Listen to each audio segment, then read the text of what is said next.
மார்த்தாண்டம் அருகே 2 குழந்தைகளுடன் தற்கொலை எண்ணத்தில் கடற்கரைக்கு சென்ற பெண்ணின் மனதை மாற்றிய மூதாட்டி.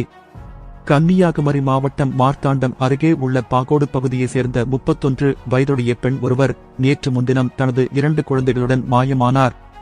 இதையடுத்து அவரது குடும்பத்தினர் மற்றும் உறவினர்கள் பல்வேறு இடங்களில் தேடியும் அவரை கண்டுபிடிக்க முடியவில்லை. இதனையடுத்து அவரது கணவர் குலசேகரம் போலீஸ் நிலையத்தில் புகார் அளித்தார். அந்த பெண்ணின் தாயார் வீடு குலசேகரம் பகுதியில் அமைந்துள்ளது. தொடர்ந்து அந்த புகாரின் பேரில் போலீசார் வழக்கு பதிவு செய்து விசாரணை நடத்தி வந்தனர். இந்த நிலையில் அந்த பெண் இரவு குழந்தைகளுடன் வீட்டுக்கு திரும்பி வந்தார். இதுகுறித்து தகவல் அறிந்த போலீசார் அவரிடம் விசாரணை நடத்திய போது தான் 2 குழந்தைகளுடன் திருச்செந்தூருக்கு கடலில் குதித்து தற்கொலை செய்யும் நோக்கத்தில் சென்றதாக கூறியுள்ளார்.